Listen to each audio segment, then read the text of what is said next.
talk today, for all of you who are familiar with Theosophy, something that's rank heresy, but I think it's helpful given the purpose of this conference. Good. Before we consider what the Theosophical Society appropriated from elsewhere, and what was appropriated in turn from the Theosophical Society, I think we should consider exactly what it was that was doing the appropriation and when the appropriation took place.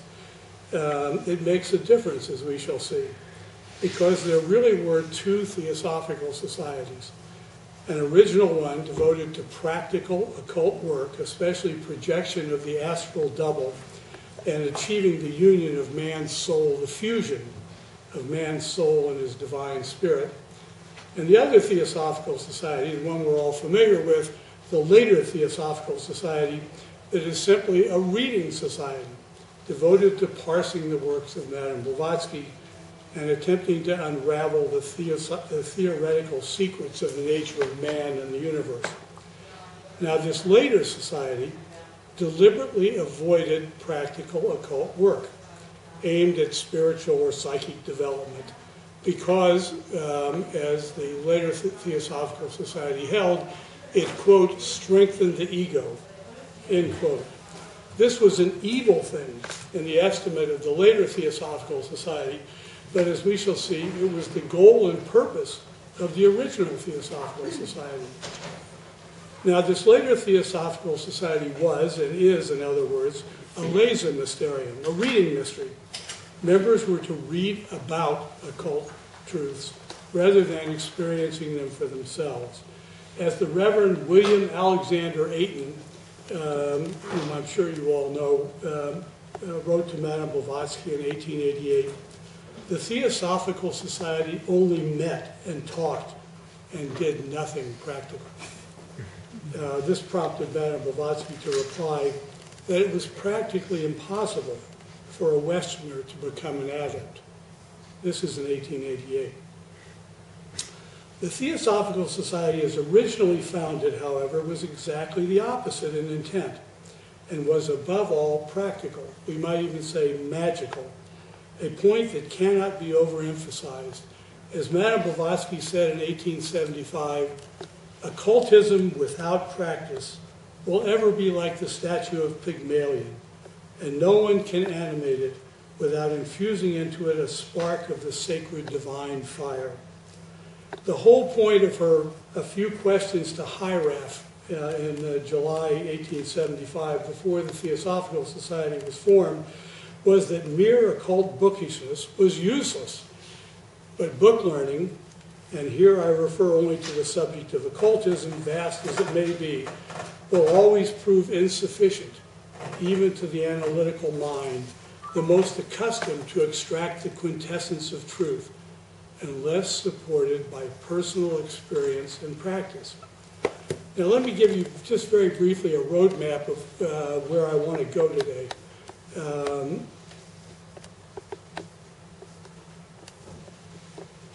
I want to maintain that not only was the early Theosophical Society an order of practical occultism, but that the practical work was aimed at overcoming the limitations of conditional immortality, creating an immortal fusion of soul and spirit, an individualized conscious entity, a body of light, as we might say today, that during this life was physically immortal and capable of existing independently of the body, and after the death of the body could venture into the cosmic hierarchies as a godling. Now, the Theosophical Society started in 1875, as we all know, to continue the practical chemical work of a man by the name of George Henry Felt, who was trying to evoke elementals. And for years, the society continued to be practical in nature, rather than merely theoretical. Almost immediately after its founding, the society was reconstituted to become a secret organization with rules governing practical lifestyle and behavior. and a degree system of 3 degrees to reflect progress and graduated steps toward becoming an adept. That is, toward the personal, experiential realization of the wonders of the occult world. Now, these occult rules were agreed to by the neophyte when he sought to advance from the first beginning step in Theosophy and advance to the 2nd degree. And they required abstinence, celibacy, vegetarianism, and fasting and other things. In addition to this, there were unspecified exercises involving sitting quietly and clearing the mind that were given to the members, and all of these were directed in the first place toward liberating the astral beings, the astral self of the members, from their bodies. All of this came crashing down in the early 1880s after Madame Blavatsky arrived in India, and the masters decreed that Westerners were unfit for practical occult work and must be content with universal brotherhood and theoretical knowledge. The Pledge of Secrecy was done away with in December of 1885, and the rules of behavior to facilitate occult achievement fell by the wayside.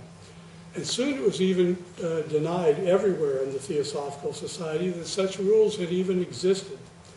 It began to be taught that the masters were utterly opposed to practical occult development.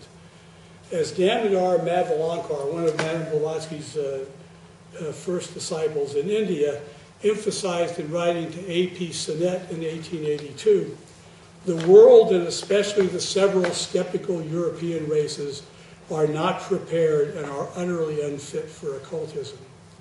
Europeans have not the stuff in them of occultists. William Quan Judge repeated the same thing in 1886. In fact, we make bold to assert from our own knowledge and from the written documents that the Mahatmas who started the society and stand behind it now are distinctly opposed to making prominent these phenomenal leanings, this hunting after clairvoyance and astral bodies.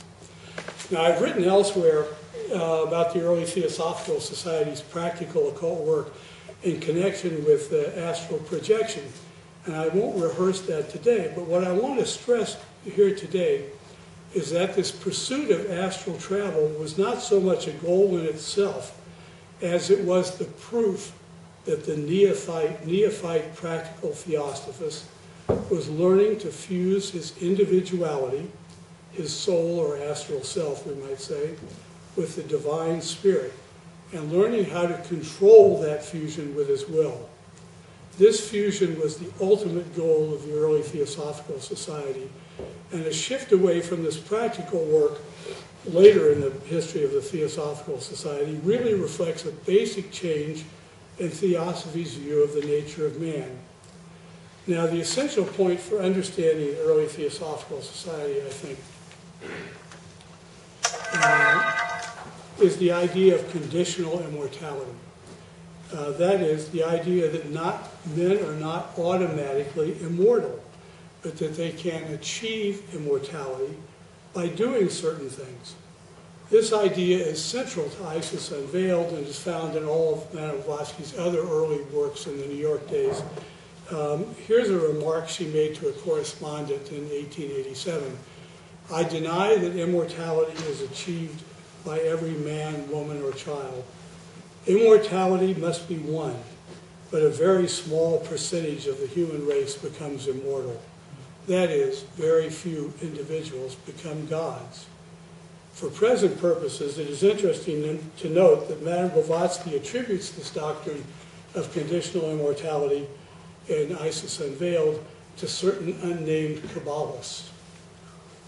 The corollary of this was that something had to be done to achieve immortality, and that long life on this planet, physical immortality as it were, was essential to achieving immortality and developing an immortal monad, a fusion of the individual soul with the divine spirit that would be capable after the death of the body of progressing through the realms and spheres of the celestial universes as a conscious individual.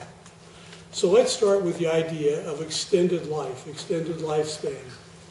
Everyone familiar with Madame Blavatsky's pronouncements and her interviews in the early days in New York knows she lied about her age, always attempting, as the good Rosicrucian she was proclaiming herself to be at the time, to portray herself as vastly older than she was. This should not be dismissed as a mere joke, because there was more to it than it might seem. Here's a bit of an interview with her from the New York Times in which she claimed to be 80 years old. Madame Blavatsky declared that she made herself older or younger at will. She would not discuss the question of the potential immortality of the body, and neither affirmed nor denied that it could be attained, but she affirmed openly that she had gone far enough toward the attainment of it to make herself young whenever she chose. How it was done, she never explained. Let me give you another quote, this time an interview she gave to the Hartford Daily Times in December of 1878. She was asked, "How do you so preserve your looks, your health, madam? You must have drunk of the fountain of perpetual youth." "That is what we study for," she replied quietly. "Well, how long do you intend to live?" We added laughingly. And she said, "Oh, if no accident occurs, as long as I please, 30, 40, or 50 years, perhaps, I don't know." And she goes on to say this, "Not all who live are immortal. Some will be annihilated. Their natural tendency is ever downward. It is inevitable. They cannot go higher, they must go lower. Change of some kind constantly takes place. There are two progressions, upward and downward. Those who go downward in virtue and experience and taste will be eventually blotted out and return into the elements. Those who live longest on this earth and ever advance upward will stand the highest when they enter the spiritual life. This is the preparatory school. There begins action." Now note the natural progression here from their claims of great age to "that is what we study for" to the idea of conditional immortality and spiritual progress, all culminating in the astonishing statement, "Those who live longest on this earth and ever advance upward will stand the highest when they enter the spiritual life." Now here's one final quote, this time from Albert Leighton Rawson, the man who had the longest and most intimate familiarity with Madame Blavatsky and her ideas. Madame Blavatsky believed that when she had arrived at the Mahatmic stage of her development, she would have the power to ward off disease and death itself. And she quoted a saying of Achila, which is this, "Whoever discerns ever so dimly the truth about himself and regulates his thinking in accordance with it, has set in motion that regeneration, that regenerating action whose consequence is victory over sin and sickness and death." How we worked day and night to regulate our mental machinery.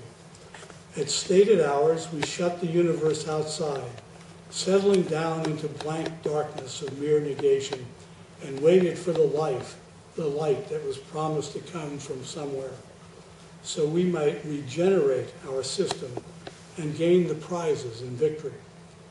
But just on the very eve of success, the bubble burst, Madame excarnated, and the illusion was no more. Now note the phrase, "how we worked day and night," and the tantalizing reference to settling down into the blank darkness of mere negation. Now the connection between this desire for and work toward extended life and the anthropology of Isis Unveiled, Madame Blavatsky's first and I think her most important book in 1877, which taught the necessity of fusing man's soul and spirit to form the immortal monad, is made clear in the letters of a man by the name of Damodar Mavalankar, one of Madame Blavatsky's earliest disciples in India, and writing to the despairing William Quan Judge in New York in the late 1870s and early 1880s.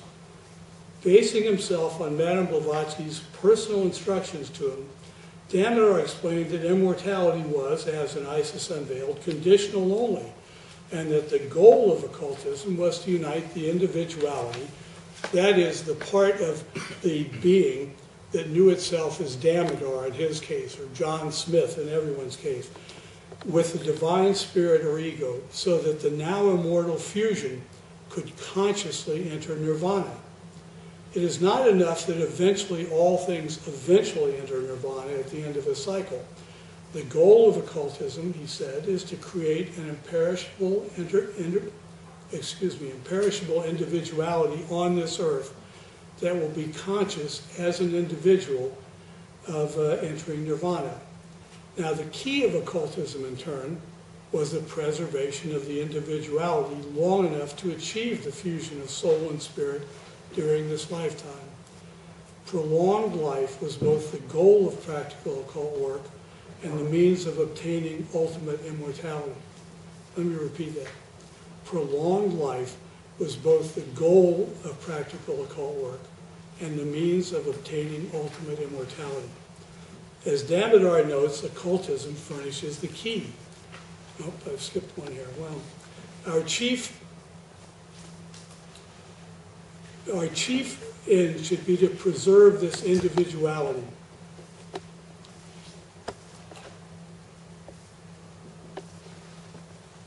Our chief end should be to preserve this individuality until the soul is freed of all the matter which stuck to it and mixes into that principle which gives it birth, or rather from which it proceeds.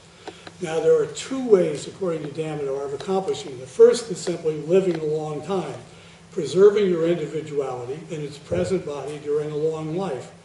Damodar notes plaintively, "I only hope this body will endure, for should it fail before I have been able to leave these shores, I will have lost my only chance." Now, the second method of preserving the individuality, and one that Damodar hence was employed by various yogis around Madame Blavatsky in India, and perhaps by Madame Blavatsky herself, was the transfer of the individuality to another, younger, or healthier body. Suppose, he says, I am studying occultism and I reach a certain stage where I am able to retain my individuality, but suppose my body should be incapacitated for my practical purposes. Then with my knowledge, I can choose any body I like. For as I have said above, nirvana state is possible of attainment only in this earthly life. I may be in any other body, but my individuality will be the same as now, and I shall know myself as Damodar. This second way of preserving the individuality, the John Smithness or Damodarness, is what Madame Blavatsky and Isis unveiled called the awful seventh rite, in which the adept took over the body of another, transferring his individuality to another younger body to preserve his individuality while pursuing immortality. This mystery was emphasized by many later occultists like John Yarker and others with their roots in the early Theosophical Society, and by other later occultists like Giuliano Kremertz and others. We don't have time here to explore in detail what the occult practices might have been that Madame Blavatsky was teaching Damodar and the other early Theosophists. He vaguely mentions certain techniques given him by Madame Blavatsky to be practiced twice a day, but gives no further details. There were the occult rules we've talked about of the early Theosophical Society, urging continence and vegetarianism and fasting. But it is clear from Isis unveiled in other sources, I'm skipping the slide here, that the drug, or it's called in Isis Unveiled, the angel, Soma, played a critical role in the process. Soma and the other sacred beverages forcibly connected the inner highest spirit of man with his irrational soul, or astral body, and thus united by the power of the magic drink, they soar upward, she says, above physical nature and participate during life in the beatitude and ineffable glories of heaven. All this, in turn, is explicitly connected by Madame Blavatsky with the doctrine of conditional immortality. She says that proof of the doctrine of conditional immortality was only given to the neophyte, quote, during the great mysteries, end quote, when a sacred beverage enabled him to leave his body and, soaring in the infinity of worlds, observe and look for himself. Now, the difference between this original practical theosophy and the theosophy we're all familiar with that comes out of the secret doctrine and later writings, the differences are immediately apparent. Apart from the practical aspects, the crucial distinction is that it is the individuality of John Smith, or of Damodar, or of Pat DEVENEY, that achieves immortality and does so here on earth, and continues its an eternal progress back to the primordial eternal spirit after death. All, I might note, without benefit of reincarnation, which ISIS explicitly denies. Without belaboring the point, after 1881 or 1882, Madame Blavatsky began to describe the John Smithness, the thing that knows itself as I, as the false personality, and to consign it at death to disintegration and oblivion. In this new view, only the top 2.5 principles of what are now the 7 principles of man, the Atma, the Buddhi, and part of Manas, none with a consciousness of being John Smith or Pat DEVENEY, went after death to Devachan to await unconsciously rebirth on this earth. So having said all this, where does all this leave us? With the distinction between the two theosophical societies, I think we're in a better position to look backwards for the sources from which Theosophy may have appropriated its wisdom, and look forward to identifying the recipients of its influence in the future. In this respect, the true successors I submit to you today, and rather controversially I might add, the true successors of this practical early Theosophical society are to be found not in the Theosophical society itself proper, but rather surprisingly and oddly in American New Thought.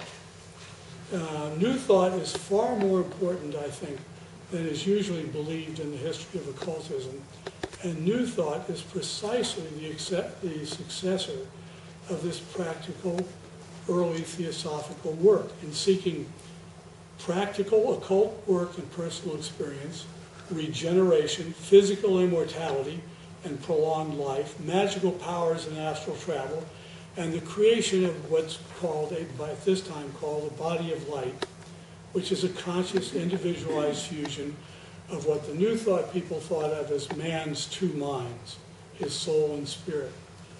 Similarly, in looking backwards and seeking the antecedents of this early Theosophical society, we are drawn irresistibly not to Indian sources, but to the Rosicrucians, and especially Cagliostro. Charles Southern, one of the first members of the Theosophical Society, claimed that, quote, it was first intended that the society organized for work on the exoteric plane should be openly known as what it is, or was originally, a branch of the Rosicrucian Brotherhood. And later Southern and Colonel Olcott claimed that what the early Theosophists were doing in starting the Theosophical Society was trying to repeat the work of Cagliostro's Egyptian Lodge. Now, in this context, let me call to mind here one strain of thought that may resonate in early Theosophy. Our colleague Massimo Introvigne has concluded that from the 18th century on, most, though not all, initiatic groups practicing a form of internal alchemy, as did Cagliostro, were based upon the doctrine of conditional immortality, and coupled this with techniques to construct a body of light or interior child that would be immortal. Here's Massimo. The secret behind many, not all, initiatory orders which dealt with internal alchemy consisted in the idea that not all men have an immortal soul. Only a few initiates are able to, quote, construct a soul through certain techniques. To generate this body of light or inner child, the semen is the prime matter, the same material required for the generation of a child. The male semen in this case is not dispersed externally, but it is said is made to recirculate internally, either through techniques which prevent the orgasm before ejaculation or through the subsequent ingestion of the semen.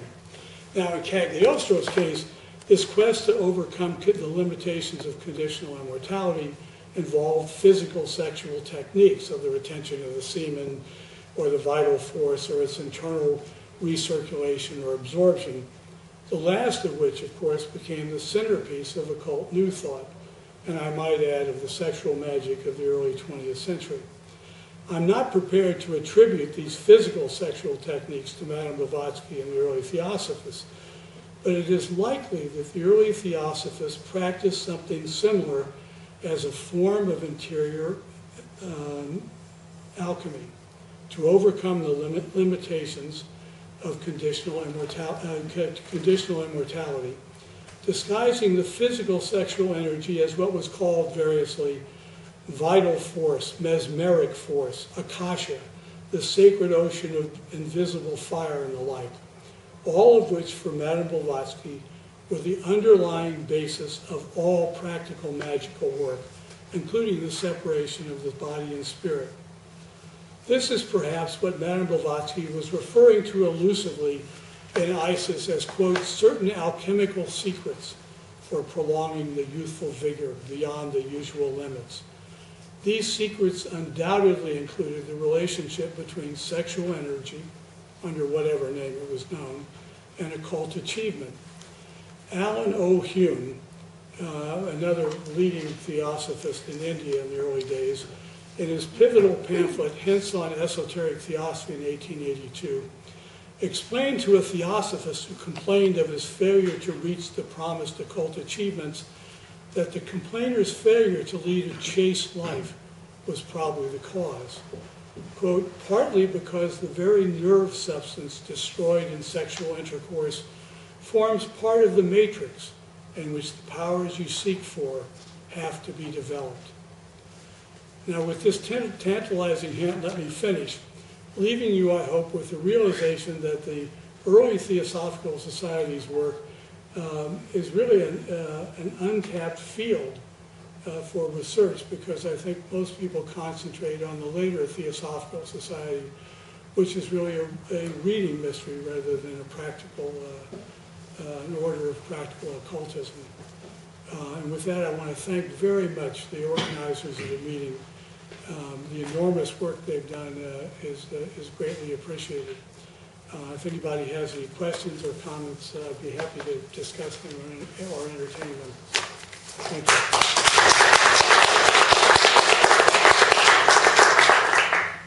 We have time? Yes, please. Well, it's commonplace to attribute various aspects of theosophy to Western esoteric sources rather than to Oriental ones. But it's interesting that both of these topics that you raise have obvious parallels in, firstly, Tibetan Buddhism, the second one, Taoism. Tibetan Buddhism has a mythology according to which certain very advanced lamas can master a technique called Poa, by which means you can transfer your consciousness into another body, and by that means avoid reincarnation. So question one, do you think that Blavatsky has heard about that, or would her knowledge of Tibetan Buddhism be too shaky for that?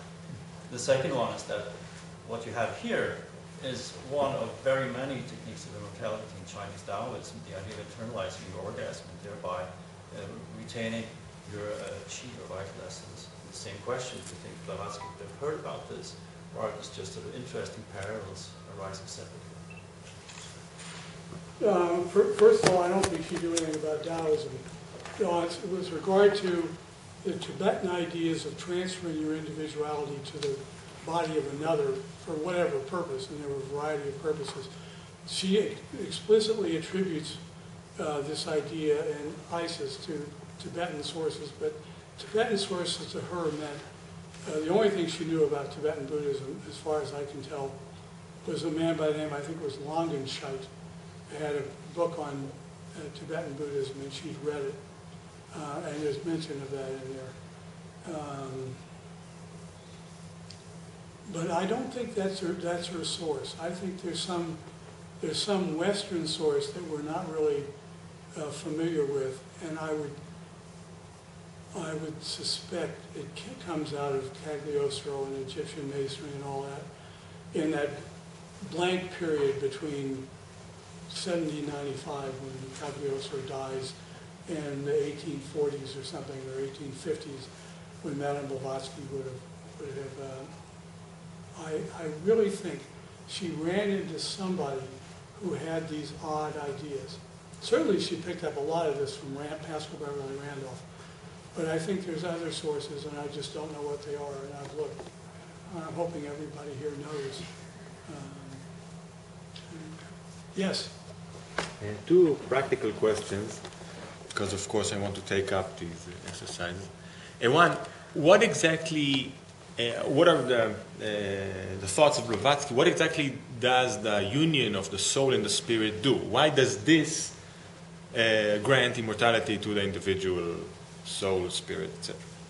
And second question, okay, about the potentiality of the semen, is this way then closed for women as a path to separate immortality? Well, the semen, I think that there's no discussion of semen, with one exception, in the early days in Blavatsky, and I don't think that's really, I really don't want to say she was out there practicing sex magic. She was certainly aware of Randolph, Pascal Beverly Randolph, and thought he was awful because he was talking about sex. But on the earlier question, what you have in the early days in Theosophy, you have a triune man, 3-part or sometimes 4-part man. You have a body, which we all agree on. You have a soul, and you have the divine immortal spirit, which is an emanation from the original divine immortal sun, the central sun of being, which radiates, all like that. Sometimes she throws in the perispirit, which is something a lot like the soul. And what she talks about in Isis is, let's talk about a tripartite man. She has various ways of achieving immortality. And the main one is, everybody agrees the body's no good and it's going to fall away and die and this, that, and the other. Everybody agrees right now we're Pat DEVENEY. Pat DEVENEY, as originally starting out in life, is merely a material thing, right? Both the body and the soul, let's call it, the Pat DEVENEY-ness, are material. And at death, they dissolve and become elements. And she has all of these kind of odd sorts of things that if you don't achieve immortality, then your individuality, the Pat DEVENEY-ness, which didn't unite with its spirit, goes on and becomes what she then called an elementary.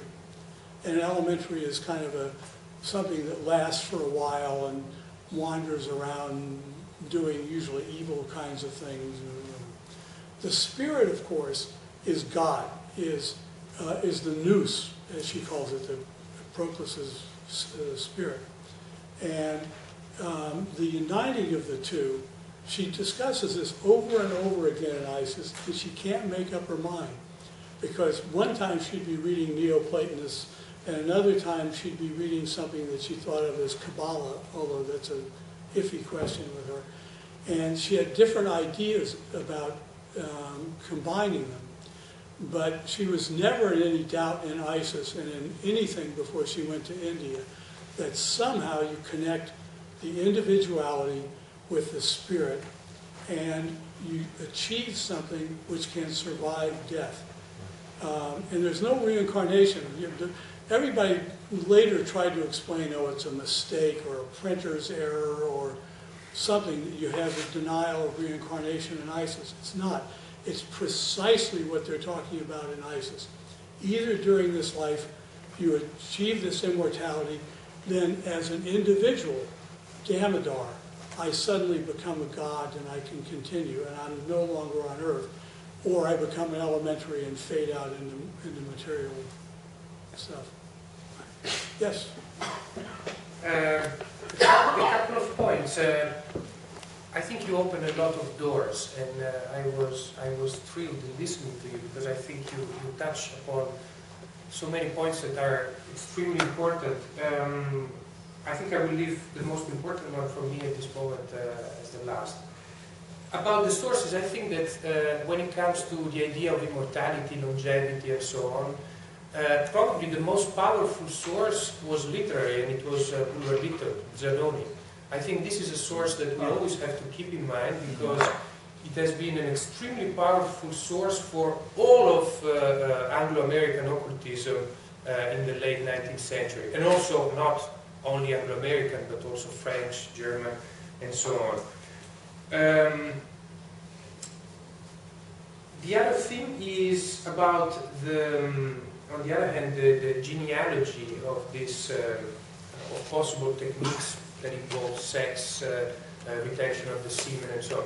I am, of course, very much aware of Massimo's claims about Cagliostro and so on. I am extremely skeptical about this, I have to say. There are too many gaps in this story. I am not familiar with any in-depth, serious research on Cagliostro today that focuses on this subject. So it's very easy to refer to Cagliostro generally, but the problem is that we need something that is very important in this field, which is philology. To look at the manuscripts, the texts, and to see what is really coming from Cagliostro, what is coming from later traditions, what is authentic, what is spurious, if we can call anything authentic and spurious in this context. But, for instance, you find exactly the same situation with Kremmerz. We don't know exactly what Kremmerz was practicing, because his later students were adding a lot of stuff after him, so exactly what was done by Kremmerz and what was done by later people, we don't know. And the same thing applies to most of this material, which is usually very sensitive when it comes to sex. So it has problems of its own when it comes to philology, because people tend to keep it secret. It's the tradition, material tradition for the manuscripts, for the text, is sometimes very complicated because of that. It's very sensitive. So I am extremely skeptical. And also Rosicrucians is too vague, of course, because it could be anything from the 17th century up to today, basically. So it should be a little bit more specific. Finally, the last point, and I think this is the most interesting thing, and this is more of a question. Do you think, because this idea of the two Theosophical societies I find extraordinary, it's extremely interesting for me, and I was wondering if you think that it is only in a kind of chronological sequence. We have one kind of society at the beginning, and then there is a kind of transformation and becomes something else, or do you think that these two Theosophical societies were coexisting historically, and they sort of continued as a kind of parallel entities across time? Because I think there is an important element here that could be generalized about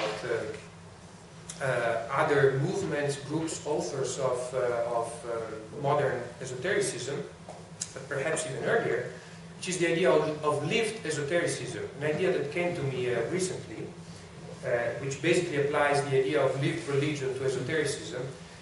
Because recently I came across references to Charles Williams, who was a writer belonging to the circle of Arthur Edward Waite.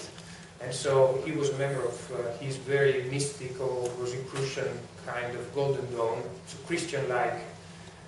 And it turns out that his correspondence was published, and then you could see that in fact what he was actually doing was a lot of sexual techniques, sexual practices, which involved sadomasochism and so on. So things that were totally alien from what you could expect from, you know, the Christian mystical kind of Golden Dawn he was involved in. So is it possible to imagine that, in fact, one thing is what you find sometimes in the texts, what is explicit, and one thing is what sometimes occultists are really doing, that there is a rhetorical smokescreen sometimes, and then, in fact, there is something else behind which is quite different. So, is this something that is going on in the Theosophical Society? And not just at the beginning, but perhaps also later on during the history of the society? Your first 2 points on what we're letting in on what was Cagliostro really doing, I hear them, I understand them, and basically, I think I agree with you, large extent, it needs a lot of work.